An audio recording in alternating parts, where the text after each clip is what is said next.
बिस्मिल्लाहिर्रहमानिर्रहीम।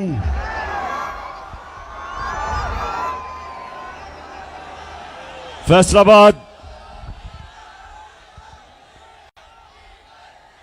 माशाअल्लाह, सबको आज मैं खुशामदीद कहता हूं, अपने नौजवानों को। यहां मेरी बहनें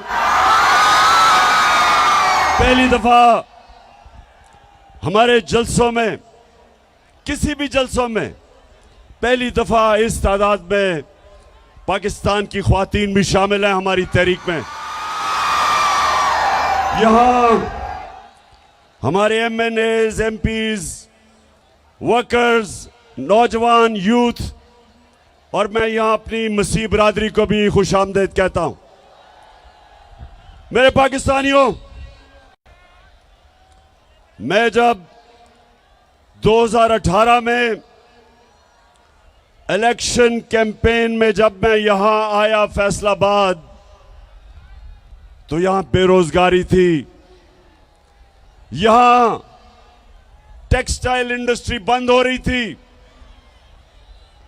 हाउसिंग सोसाइटीज बनाई जा रही थी, टेक्सटाइल इंडस्ट्रीज बंद करके बेरोजगारी थी।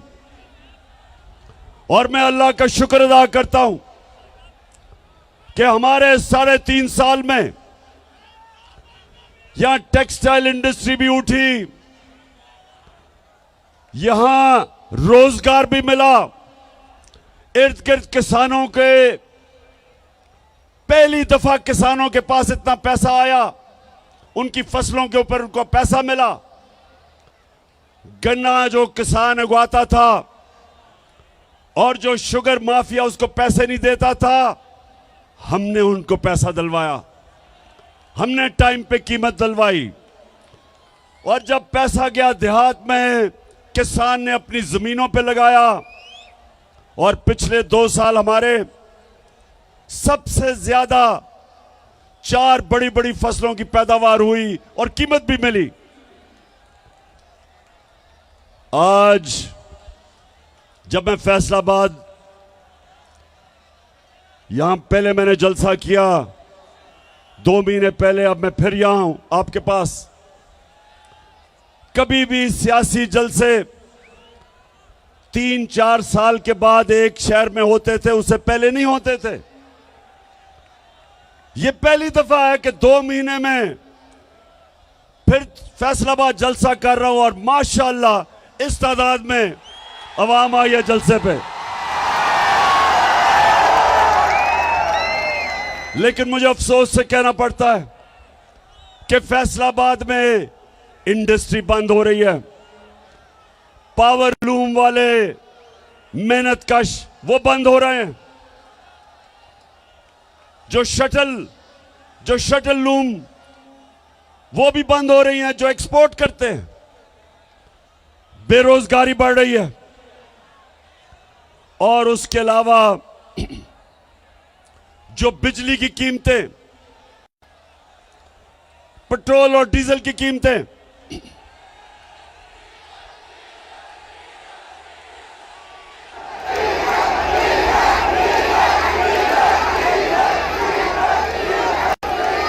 चार महीने के अंदर ये जो इंपोर्टेड हुकूमत, जो बैरूनी साजिश के तहत इस कौम के ऊपर मुसल्लत की गई, 4 महीने के अंदर इन्होंने पाकिस्तान का बेड़ा गर्क करके रख दिया। चाहे सनत देखो, चाहे किसानों से पूछो, चाहे अवाम से पूछो, चाहे मजदूरों से पूछो, सारों के हालात बुरे हैं। क्योंकि जो इंपोर्टेड हुकूमत थी वो सिर्फ एक मकसद के लिए आए थे, अपने करप्शन के केस बंद करने के लिए। तो मैं उसके ऊपर बाद में आऊंगा। मैं पहले, जो पाकिस्तान में सैलाब आया हुआ है, अल्लाह ने हमें बड़े इम्तिहान में डाला हुआ है। 3 चीजें हमने करनी है आगे से। कि अगर इस मुल्क में सैलाब आए तो वो इतनी तबाही ना मचाए। नंबर 1, हमें डैम्स बनानी पड़ेंगी। मैं फख्र से कहता हूं कि 50 साल के बाद हमारी हुकूमत थी जिसने 10 डैमें बनाई, जिसमें 3 बड़ी डैम्स थी 50 साल के बाद। और हमने अभी और डैम्स की फिजिबिलिटीज बनाई हुई थी, और अगर 3-4 साल और मिल जाए हमें तो कभी भी इस तरह की तबाही, फ्लड्स नहीं मचाएंगे आने वाले वक्त में इंशाअल्लाह। तो सबसे पहले डैम्स बनानी है। नंबर 2, ये जो मौसम की तब्दीली है, इसके लिए जो हमने 10 अरब दरख्त लगाने का हमारा जो प्रोग्राम है, वो एक ही तरीका है कि हम ये जो क्लाइमेट चेंज है, मौसम की तब्दीली है, ये जो मौसम गर्म हो रहा है, एक ही तरीका है इसकी गर्मी कम करने का कि सारी कौम मिलके आने वाली हमारी नस्लों को बचाने के लिए हम सब मिलकर शजरकारी करें। और इंशाअल्लाह वो हमारा दूसरा प्लान है।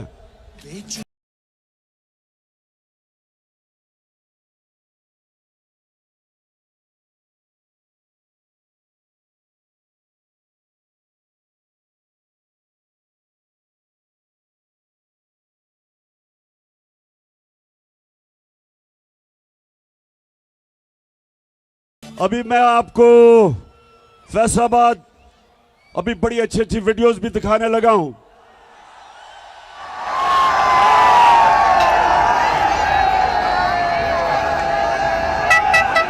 लेकिन उससे पहले मौसम का मैं सिर्फ आपको बता दूं कि हमने मौसम की तब्दीली को भी रोकने के लिए इस कौम ने मिलकर शजरकारी करनी है, हमने डैम्स बनानी है। और तीसरी चीज, जब पानी आता है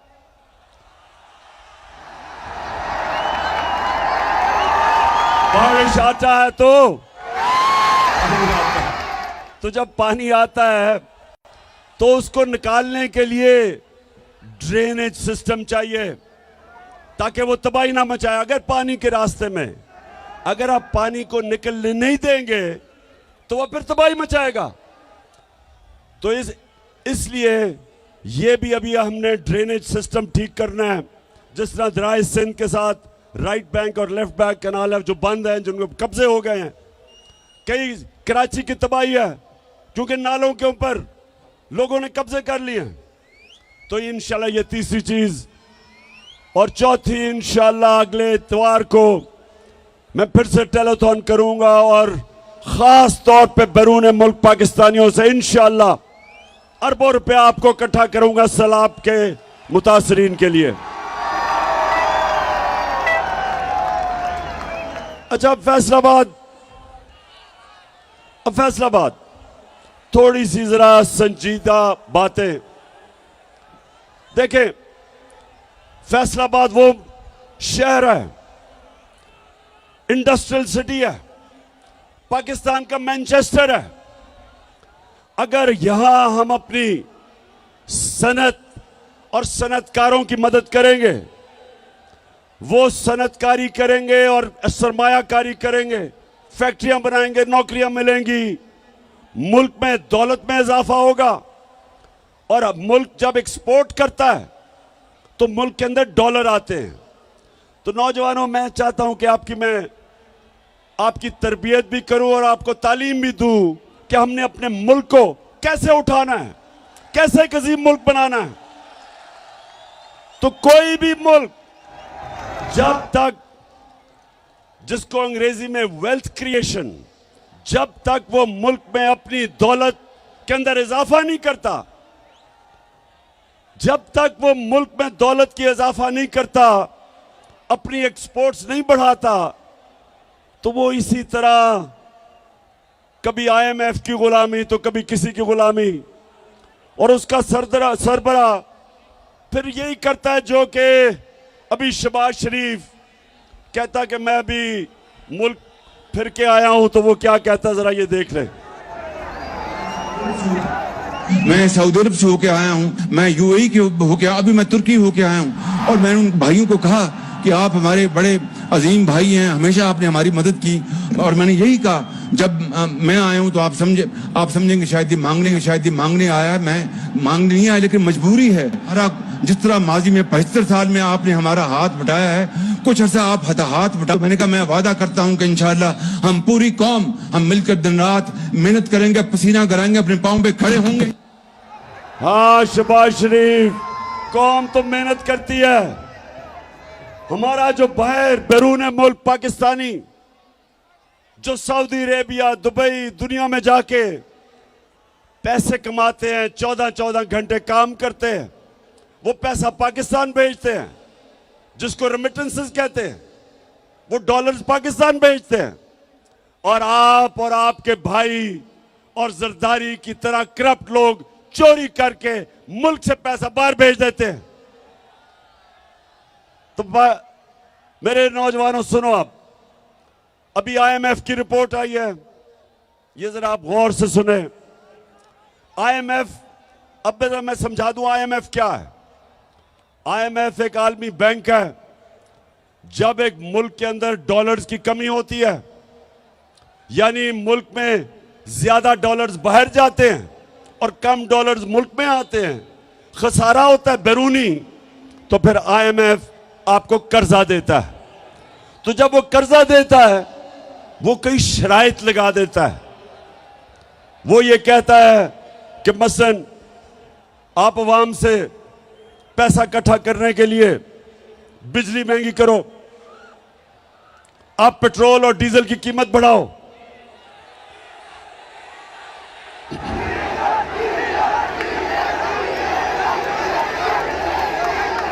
वो जोर लगाता है। वो कहता है कि जब तक खसारा खत्म नहीं होता तो तुम कीमतें बढ़ाओ। हम जब हमारी हुकूमत थी, हम क्या कर रहे थे?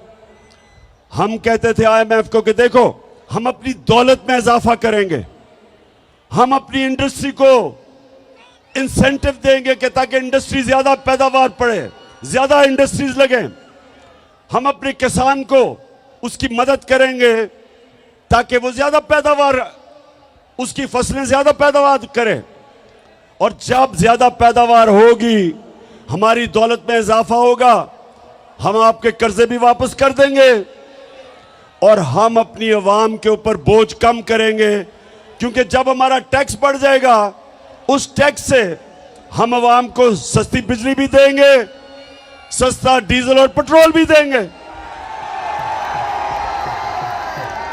तो हमने फैसलाबाद, गौर से सुनो, हमने पाकिस्तान की तारीख में सबसे ज्यादा टैक्स का पैसा इकट्ठा किया, क्योंकि हमने दौलत में इजाफा किया, हमें टैक्स ज्यादा मिला, हमने करप्शन कम की और तारीखी टैक्स इकट्ठा किया, जिसकी वजह से जब 4 महीने पहले पेट्रोल 1 लीटर 150 रुपए का था, सिर्फ 4 महीने पहले आलमी मंडी में तेल तब $103 का था। और ये जरा सुन ले, नोट करें, ये $103 का आलमी मंडी में तेल था और हम आपको पेट्रोल 150 रुपए लीटर दे रहे थे। आज आलमी मंडी में तेल $96 है, कम हो गया, लेकिन आज आपको 236 रुपए लीटर पेट्रोल पड़ रहा है, क्योंकि हमने अपने पेट्रोल की कीमत नीचे रखी थी। हमने टैक्स से ज्यादा पैसा इकट्ठा करके हमने अवाम पे बोझ नहीं पड़ने दिया। हमने बिजली की कीमत, हमारे दौर में 18 रुपए लीटर, 18 रुपए यूनिट थी, आज 36 रुपए यूनिट है, दुगनी, और टैक्स लगा के तो 50 रुपए यूनिट बन जाती है। हमने लोगों के ऊपर बोझ नहीं पड़ने दिया, हमने अवाम के ऊपर बोझ नहीं पड़ने दिया। 4 महीने के अंदर, और तो छोड़ें डीजल किधर गया, पेट्रोल किधर गया, बिजली किधर गई। आज आटा कराची के अंदर जो हमारे दौर में 20 केजी आटा 850 रुपए पे बिक रहा था, कराची में आज 2000 रुपए पे नहीं मिल रहा। तो ये कौन सी क़यामत आ गई कि 4 महीनों के अंदर महंगाई आसमान पे और माइशत जमीन पे। ये इन्होंने किया है इस इंपोर्टेड हुकूमत ने। और आईएमएफ क्या कह रहा है? आईएमएफ कह रहा है आगे भी हालात बुरे हैं। आईएमएफ ये कह रहा है कि आने वाले दिनों में अभी बिजली और महंगी होगी, करनी पड़ेगी पाकिस्तान को बिजली और महंगी। वो ये कह रहे हैं कि ये हुकूमत कमजोर तरीन हुकूमत है, यहां पॉलिटिकल स्टेबिलिटी नहीं, यहां सियासी इस्तेकाम नहीं। इसका मतलब कि सरमायाकारी नहीं होगी, इसका मतलब दौलत में इजाफा नहीं होगा, इसका मतलब हमारी मैशत सुकड़ती जाएगी, इसका मतलब बेरोजगारी बढ़ेगी, इसका मतलब फैक्ट्रियां बंद होगी, इसका मतलब कीमतें ऊपर जाएंगी, कीमतें ऊपर जाएंगी और बेरोजगारी बढ़ेगी। ये आईएमएफ ने रिपोर्ट दी है। तो मैं आज सवाल पूछता हूं कि सब जिन्होंने साजिश करके इन चोरों को हमारे ऊपर मुसल्लत किया था, आज कौम को जवाब दें कि तुमने किया क्या? गद्दारी की है कौम से।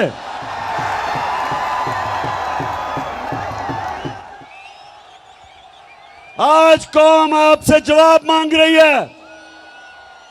सब जो मुलव्विस थे इसमें, इन चोरों को हमारे ऊपर मुसल्लत किया और उन चोरों ने सिर्फ एक काम किया, आते साथ ही 1100 अरब रुपए की अपनी चोरी आते साथ ही इन्होंने माफ करवाई। आते साथ ही असेंबली में इन्होंने बिल पास किया और बिल पास करके 1100 अरब रुपया जो इन्होंने अवाम से चोरी किया था वो इन्होंने माफ करवाया। नौजवानों, फिर से मैं आपको बता दूं, करप्शन और चोरी में क्या फर्क है? करप्शन और चोरी में क्या फर्क है नौजवानों? टेस्ट कर रहा हूं मैं तुम्हारे में कितना शऊर है। बताओ। चोरी होती है जो आपकी जेब से मोबाइल फोन चोरी कर ले। चोरी होती है कि आपके घर में आके कोई चोरी करके आपका टीवी उठा के ले जाए, आपके पैसे चोरी कर ले, इसको चोरी कहते हैं। करप्शन वो होती है जो मुल्क का पैसा चोरी किया जाता है, जो आप सबका, जो पैसा आपके स्कूलों पे, अस्पतालों पे, सड़कों पे, कीमतें कम करने पे, जो पैसा कौम पे खर्च होना हो वो चोरी करके ले जाते हैं, इसको करप्शन कहते हैं। और आईएमएफ ने एक और बात की, ये पहली दफा आईएमएफ ने ये बात की है कि एक बहुत बड़ी वजह कि पाकिस्तान के जो माशी हालात इतने बुरे हैं, जो हमारा दिवालिया निकला है, उन्होंने कहा एक बहुत बड़ी वजह हुकूमती करप्शन है। ये पहली दफा आईएमएफ ने कहा है। तो अब मैं जरा आपको बताऊंगा फैसलाबाद करप्शन होती क्या है। नौजवानों, जरा अब आप तैयार हो, आपको मैं वीडियो दिखाने लगा हूं। करप्शन होती क्या है? करप्शन होती यह है कि जब मसलन मैंने एक पावर प्लांट लगाना है पाकिस्तान में, उसकी कीमत है 100 अरब रुपया। मैं क्या करता हूं, मैं मुल्क का प्राइम मिनिस्टर या वजीर हूं, मैं क्या करता हूं, उसकी कीमत उठा के 120 रुपए कर देता हूं, 120 अरब रुपया, 20 रुपए जेब में डाल लेता हूं। वो पावर प्लांट जो दुनिया में 100 अरब रुपए में बने हैं, वो पाकिस्तान में 120-30 रुपए पे 30 अरब रुपए के बने हैं। जो 30 अरब रुपया, जो 30 अरब रुपया जो ऊपर जो कीमत बढ़ा के करते हैं, वो अवाम को कीमत अदा करनी पड़ती है महंगी बिजली से। और वो क्योंकि 30 अरब रुपया मुल्क में नहीं छुप सकता, क्योंकि वो बैंकों में डालेंगे, लोग पूछेंगे, तो वो मुल्क से बाहर भेजते हैं, वो चोरी करके बाहर भेजते हैं।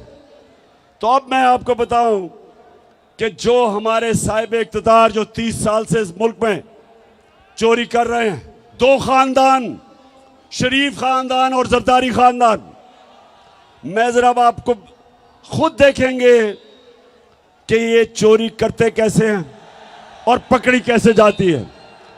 जी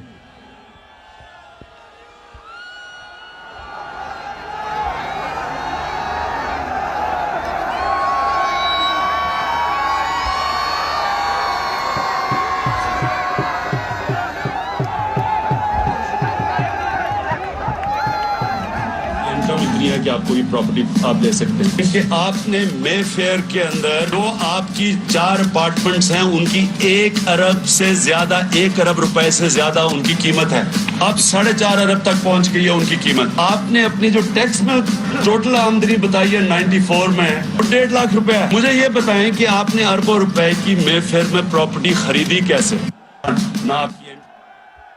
अच्छा, ये आज से 10 साल पहले मैंने इनसे सवाल पूछा शरीफों से कि ये आपके पास लंदन में महंगी तरीन जगह, लंदन यूरोप की सबसे महंगी तरीन शहर है, उस शहर की सबसे महंगी तरीन जगह मेफेयर में मैं इनसे पूछता हूं तुमने किधर से ये पैसा आया? तो ये जरा अब मरियम बीबी का सुने। कि आप लोगों को बेवकूफ नहीं बना सकते। मेरी सेंट्रल लंदन में प्रॉपर्टीज तो दूर की बात है, मेरी पाकिस्तान में भी कोई प्रॉपर्टी नहीं है। मैं अपने वालिद के साथ है और मुझे समझ नहीं आई कि मेरी और मेरी वालदा की और बहन भाइयों की प्रॉपर्टीज ये कहाँ से निकाल के ले आए हैं। मेरे नाम पाकिस्तान में कोई प्रॉपर्टी नहीं है, ये तो इलीगल की बात है। सुन लिया, सुन लिया। ये मरियम को नहीं पता था कि एक हदीस है कि शैतान आपके गुनाह दुनिया में नशर कर देता है, कि आप जितना मर्जी गुनाह छुपाना चाहें शैतान दुनिया में नशर कर देता है। तो उनको नहीं पता था आज से 9 साल पहले कि एक इंटरनेशनल इंकशाफ हो जाएगा जिधर उनकी मेफेयर की अरबों रुपए की प्रॉपर्टी के ऊपर भी इंकशाफ होगा कि ये इनकी है। ये कहती है ना मेरी नहीं है। अब ये सुने,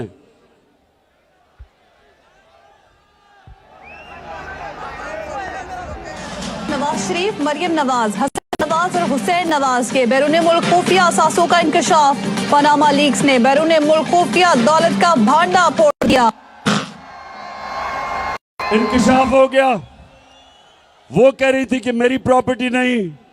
अब ये उनके भाई साहब जब इंकशाफ हो गया तो 2016 में वो क्या कहते हैं, ये सुने।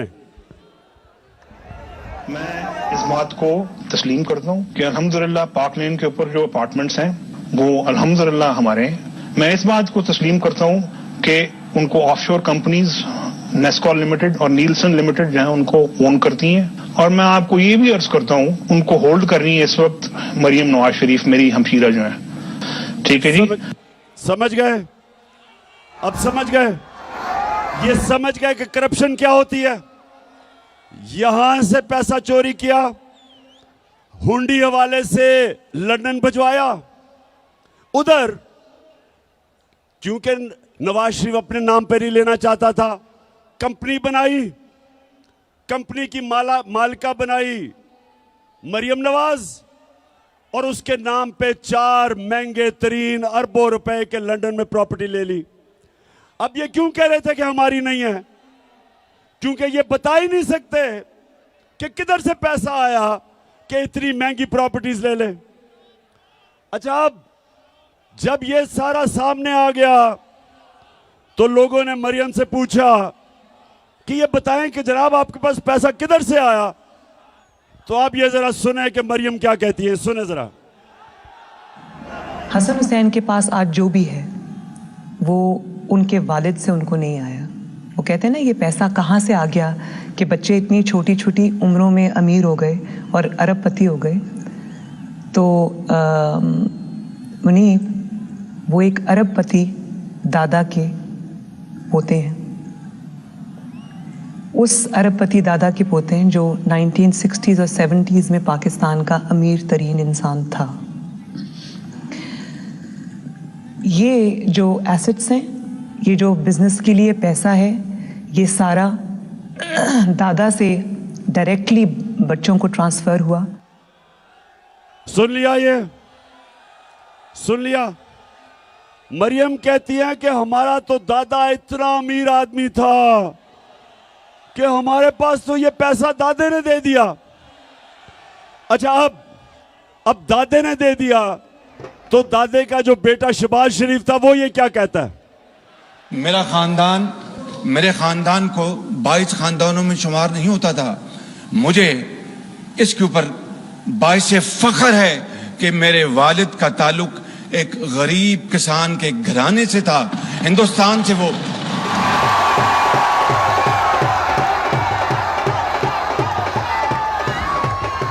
वैसे मैं मरियम को दाद दूंगा, मैं आज उसे अप्रिशिएट करना चाहता हूं। सुने सुने क्यों कि इतना बड़ा झूठ बोलते हुए एक भी मुंह से लाइन इधर उधर नहीं हुई।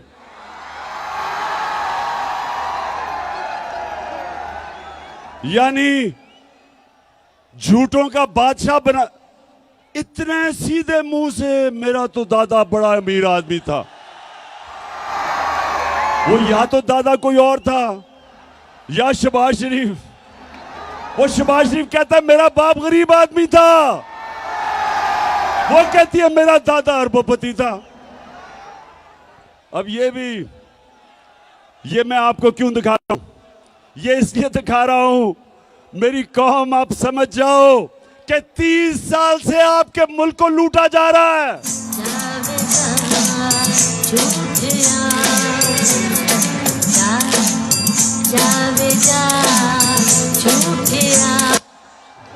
फ्रॉडिया। अच्छा, अब दूसरी तरफ आ जाओ। आसिफ जरदारी। अब आसिफ जरदारी मुल्क की सबसे बड़ी बीमारी हम सब जानते हैं। अब ये सुने, इसने $60 मिलियन जो होता है 13 अरब रुपया इसने स्विट्जरलैंड में रखा हुआ था। मुशर्रफ की हुकूमत ने जब पता चला तो मुशर्रफ की हुकूमत ने कानूनी कार्रवाई की और वो जो पैसा था वो कानूनी कार्रवाई के बाद वो पाकिस्तान को आना था। लेकिन जनरल मुशर्रफ ने इस मुल्क के ऊपर इतना बड़ा जुल्म किया कि इनको दोनों को एनआरओ दे दिया और माफ कर दिया, जबकि जनरल मुशर्रफ का पैसा ही नहीं था माफ करने के लिए। मेरी तरह के लोगों ने शोर मचाया कि कैसे आप माफ कर सकते हैं, पैसा तो कौम का था। तो 13 अरब रुपया इनका माफ हुआ। अब ये जरदारी डर गया, इसने एम्बेसडर को भिजवाया, बर्तानिया से एम्बेसडर को स्विट्जरलैंड भिजवाया, ये तब प्रेसिडेंट था, और इसने वो सारे सबूत खत्म किए। जरा ये देखें, ये स्विट्जरलैंड में ये इंतहाई खुफिया और पुरस्कार ड्रामा जेनेवा में उस वक्त मंजर-ए-आम पर आया जब पीर को सुबह 9 बजे वाजिद शमसुल हसन और नैब के सीनियर एहलकार दानिश्वर मलिक जेनेवा में पाकिस्तानी हाई कमीशन की सिफारती कार में प्रोसिक्यूटर जनरल के दफ्तर पहुंचे। जराये के मुताबिक प्रोसिक्यूटर जनरल कई घंटों तक पाकिस्तानी हाई कमिश्नर और नैब के एहलकार को ये दस्तावेजात देने से मना करते रहे, क्योंकि इन दस्तावेजात को पाकिस्तानी सिफारत खाने की जानिब से कोई बाज़ाब्ता तौर पर वसूल नहीं कर रहा था। एनआरओ के बाद ये केस बंद कर दिए गए थे, मगर अब एनआरओ के खात्मे के बाद इस बात के मजबूत शवाहिद थे कि स्विस केस दोबारा खुल सकते हैं और ये शवाहिद पाकिस्तान की आला शख्सियत के खिलाफ इस्तेमाल हो सकते हैं। इत्तलाआत के मुताबिक जेनेवा में हुकूमत पाकिस्तान के साबिक वकील जैक पी से मुकदमात के असल सबूत वापस मांगे गए। जिस पर वकील ने ये कहकर सबूत वापस करने से इनकार कर दिया कि पाकिस्तान की एक आला शख्सियत इन मुकदमात में मुल्जिम है। तो ये जब ये एनआरओ मिला बरतानिया से, जरदारी ने एम्बेसडर को भेजा, तब ये सदर था, वो जिनीवा गया, उसने सारे सबूत जो आप देख रहे थे, सारे सबूत उठा के और 13 अरब रुपया जो कौम का चोरी हुआ था वो सारे सबूत खत्म कर दिए। तो ये जो दो घर हैं, ये जो 30 साल से लूट रहे हैं, इनको दोनों को मुल्क पर मुसल्लत किया गया।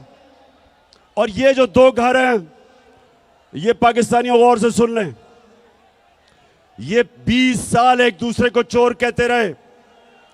20 साल जरदारी कहता था नवाज शरीफ चोर है और नवाज शरीफ कहता था जरदारी करप्ट है। 20 साल। और जब तहरीक इंसाफ की सुनामी आई, दोनों इकट्ठे हो गए, दोनों चोर मिल गए। और अब इनको हमारे ऊपर मुसल्लत किया गया। 4 महीने में सारी कौम देखो कि उन्होंने किया क्या हमारे साथ। और मैं अब आपसे जो सबसे संजीदा बात करना चाहता हूं वो ये,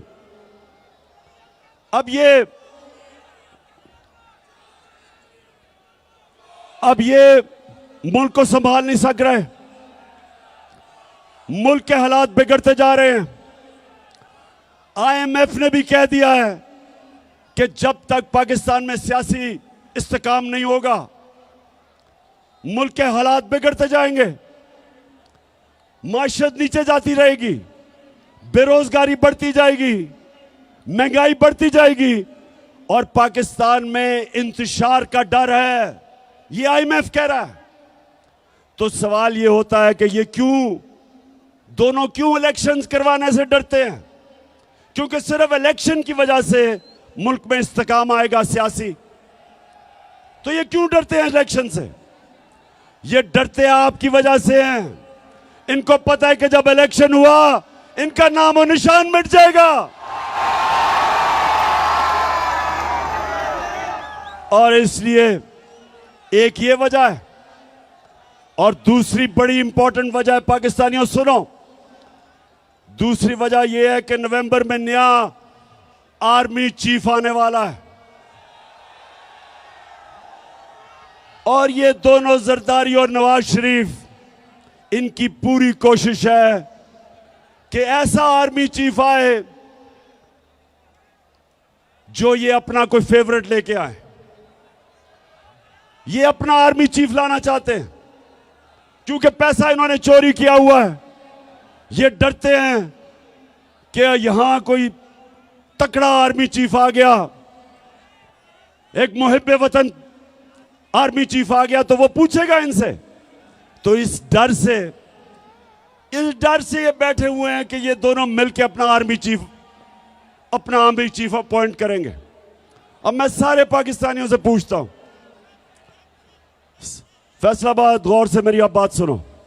ये दो जब इनको मुश्किल पड़ती है मुल्क से बाहर भाग जाते हैं। अरबों रुपया इनका मुल्क से बाहर।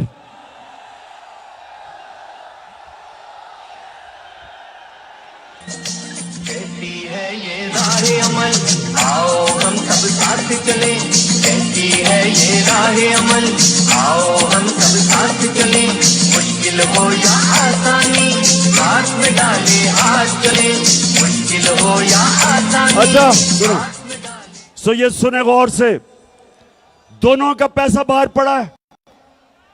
दोनों जब मुश्किल आती है, जरदारी जेल से निकल के मुशर्रफ के दौर पर भाग गया, नवाज शरीफ जेल से निकल के मुल्क से बाहर भाग गया, एनआरओ लेके दोनों वापस आ गए। फिर थोड़ी मुश्किल पड़ी, जब जरदारी ने कहा मैं ईंट से ईंट बजा दूंगा, डर के फिर बाहर भाग गया। नवाज शरीफ वो जो झूठ बोल के यहां से गया, वो फिर बाहर भाग गया। बच्चे इनके बाहर, इसके नवाज शरीफ के 2 बेटे कहते हैं कि हम पाकिस्तान के शहरी नहीं, वो बाहर बैठे हैं।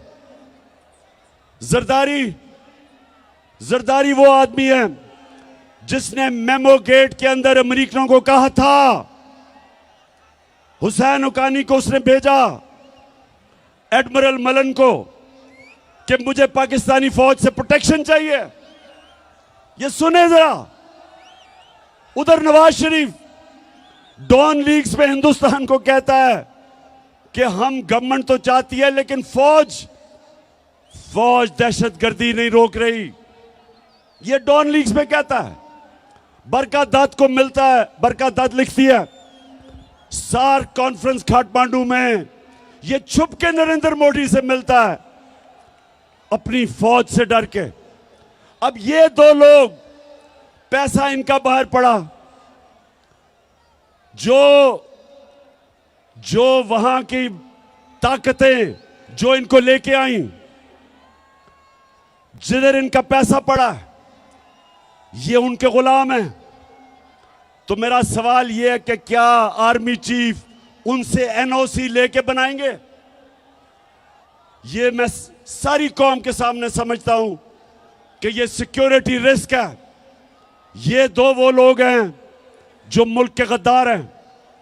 पैसा बाहर, इंटरेस्ट बाहर, करप्ट। ये माजी में डॉन लीग्स और मेमोगेट, किसी सूरत इस मुल्क की तकदीर इनके हाथ में नहीं होनी चाहिए।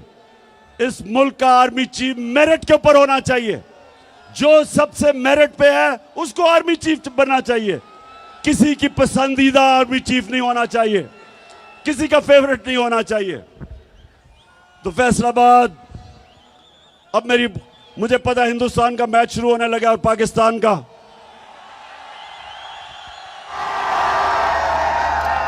इसी स्टेडियम में हिंदुस्तान के खिलाफ अल्लाह ने मुझे बड़ी कामयाबी दी थी। आज भी हम सोचते हैं कि हमारी इंशाल्लाह टीम अच्छी करेगी। तो मैं फैसलाबाद आपसे आखिर में, देखें जिधर हमारा मुल्क खड़ा है, मैं नौजवानों को खास तौर पे आज कहना चाहता हूं, मेरे नौजवानों, आपने तैयार होना है मेरी कॉल के लिए। इस मुल्क की हकीकी आजादी के लिए आपने मेरे साथ खड़ा होना है। आप सब मुझे बताएं कि क्या जब मैं आपको कॉल दूंगा आप मेरे साथ निकलेंगे? माशाल्लाह और इंशाल्लाह। और मैं अपनी बहनों को भी खास तौर पे, क्योंकि हमारी ख्वातीन भी घरों में इनकलाब आ रहा है। दो तरह के इनकलाब होते हैं फैसलाबाद। एक इनकलाब होता है खूनी इनकलाब, जब ऊपर वो कब्जा कर लेती है एक ऐसी एलीट, एक ऐसा साहिब इक्तदार जो मुल्क का खून चूसते हैं। तो या उनको एक खूनी इनकलाब जो आयतुल्लाह ख़ुमैनी लेके आया था ईरान में, या वो खूनी इनकलाब से जाते हैं और या सारी कौम मिलके इलेक्शन के जरिए इनको खत्म करती है। तो हमने इंशाल्लाह, हमने जिसको सॉफ्ट रेवोल्यूशन कहते हैं, हमने सब ने मिलके इस मुल्क में ये जो कब्जा ग्रुप है इसको हटाना है। और आप सब ने मेरे साथ मिलना है। मैं हूं आपका कप्तान, आप है मेरी टीम।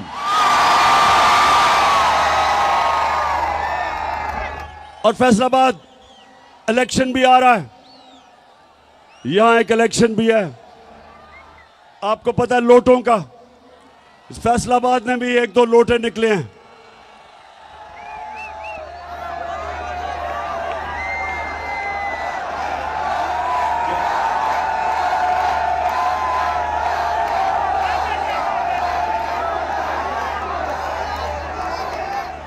तो एक तो आप सब ने मेरे से वादा करना है हाथ खड़ा करके। अभी वादा क्या करना है कि कभी फैसलाबाद में लोटों को जीतने नहीं देना। और इंशाल्लाह जो मेरा इलेक्शन है यानी 108 जो मैं लड़ रहा हूं यहां से, आपने सब ने मेरी टीम बन के पूरी कोशिश करनी है। इंशाल्लाह हम ये इलेक्शन भी जीतेंगे, हम बड़ा इलेक्शन भी जीतेंगे और इंशाअल्लाह इस मुल्क को हकीकी तौर पे आजाद करके एक अजीम कौम बनाएंगे। इंशाअल्लाह वो कौम जिसका नारा था कि पाकिस्तान का मतलब क्या और मेरा तेरा रिश्ता क्या। और जब हमारा ईस्ट पाकिस्तान से रिश्ता टूटा, क्योंकि हम ला इलाहा इल्लल्लाह से पीछे हट गए, क्योंकि हमने ईस्ट पाकिस्तान के लोगों से इंसाफ नहीं किया।